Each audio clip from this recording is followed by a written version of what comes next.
قوم عاد دنیا کی تاریخ کی ایک طاقتور قوم گزری ہے۔ یہ لوگ بہت ہی لمبے قد و قامت کے تھے۔ اپنی طاقت کے بل بوتے سے یہ لوگ بہت جلد پورے یمن پر قابض ہو گئے۔ ان پر کئی بادشاہوں نے حکومت کی، مگر دو بادشاہ ایسے آئے جن کی حکومت عظیم و جاہ و جلال والی تھی۔ اس میں سے ایک کا نام شدید اور دوسرے کا شاداد تھا۔ یہ دونوں بھائی تھے اور انہوں نے اپنے زمانے میں بے شمار لشکر اور خزانے جمع کیے تھے۔ یہ دونوں بھائی ارم بن سام بن نوح کی اولاد میں سے تھے۔ ان کی کل حکومت عمان، یمن، عدن اور شمالی عرب کے علاقوں پر تھی۔ جب شدید کی موت واقع ہوئی تو پوری حکومت شاداد کو مل گئی۔ اس نے تمام قبائلی سردار اور بادشاہوں کو اپنا مطیع فرمانبردار بنا لیا اور اسی طرح پورے جنوبی عرب پر اس کی حکومت ہو گئی۔ یہی وجہ تھی کہ قحطانیوں کے دیگر ممالک کے بادشاہ اس کے باگزار ہو گئے۔ اس تسلط اور غلبے نے اس کو اتنا مغرور اور متکبر کر دیا کہ اس نے خدائی کا دعویٰ کر ڈالا۔ اس وقت کے علماء اور پیغمبروں کے پیروکار نے اسے سمجھایا اور عذاب الہی سے ڈرایا، مگر وہ کہنے لگا، میرے پاس اب دولت اور حکومت سب کچھ ہے، اب خدا کی عبادت کی ضرورت نہیں اور میں اب کسی کی اطاعت نہیں کروں گا۔ شاداد نے حضرت ہود علیہ السلام کی زبان سے یہ سن رکھا تھا کہ جنت کیسی ہوگی اور اس کی نعمتیں اور خوبصورتی کا کیا عالم ہوگا، اس لیے اس نے زمین پر جنت کی تعمیر کا ارادہ کیا۔ وہ کہتا تھا، مجھے اس جنت کی ضرورت نہیں جو خدا نے بنائی، ایسی جنت تو میں نے خود دنیا میں ہی بناؤں گا۔ لہٰذا اس نے 100 معتبر افراد کو جمع کیا اور ہر ایک کو 1000 آدمیوں پر مقرر کیا اور ان کے ماہرین کو عدن آنے کی دعوت دی۔ اس نے اپنے بھانجے ضاحک کو، جو ایران کا بادشاہ تھا، پیغام بھیجا کہ جتنا سونا چاندی تمہارے پاس موجود ہے وہ فوراً میرے پاس بھیج دو۔ ضاحک نے ایسا ہی کیا۔ اس نے تمام حکمرانوں اور سرداروں کو یہ حکم دیا کہ سونے چاندی کی کانوں سے اینٹیں بنوا کر بھیجیں اور کوہ عدن کے متصل ایک مربع شہر جو 10 کوس چوڑا اور 10 کوس لمبا ہو بنانے کا حکم دیا۔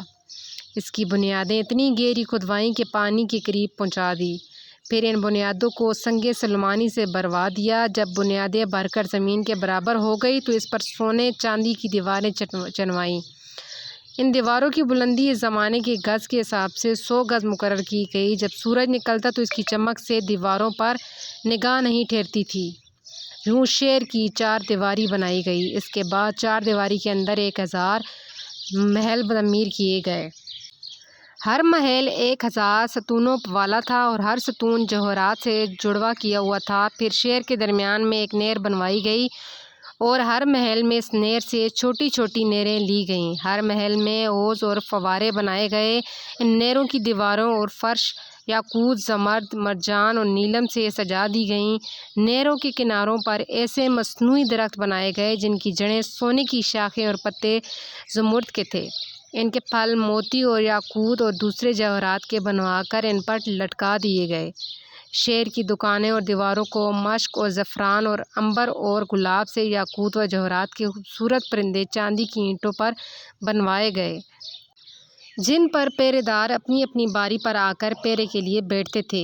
جب تعمیر مکمل ہو گئی، حکم دیا کہ سارے شہر میں ریشم کی قالین بچھا دی جائے۔ پھر نہروں میں سے کسی کے اندر میٹھا پانی، کسی میں شراب، کسی میں دودھ اور کسی میں شہد اور شربت جاری کر دیا گیا۔ روایتوں میں آتا ہے کہ اس جنت کو بنانے میں 300 سال لگے اور شاداد کی عمر 900 سال کے قریب تھی۔ باغ کے مکمل ہونے کے بعد وہ اپنے لاؤ لشکر کے ساتھ متکبرانہ انداز میں شہر کی طرف روانہ ہوا۔ جب قریب پہنچا تو تمام شہر والے اس کے استقبال کے لیے شہر کے دروازے کے باہر آ گئے اور اس پر زور و زبر نچھاور کرنے لگے۔ ابھی اس نے گھوڑے کی رکاب سے ایک پاؤں نکال کر دروازے کی چوکھٹ پر رکھا ہی تھا کہ ملک الموت نے اس کی روح قبض کر لی۔ پھر حضرت جبرائیل علیہ السلام نے بڑے زور سے ایک ہولناک چیخ ماری کہ تمام شہر اپنی عالیشان سجاوٹوں اور محلات کے ساتھ زمین دوز ہو گیا اور اس کا نام و نشان باقی نہ رہا۔ علماء اور مورخین نے کتابوں میں لکھا ہے کہ بادشاہ اور اس کے لشکر کے ہلاک ہو جانے کے بعد وہ شہر بھی لوگوں کی نگاہوں سے اوجھل کر دیا گیا۔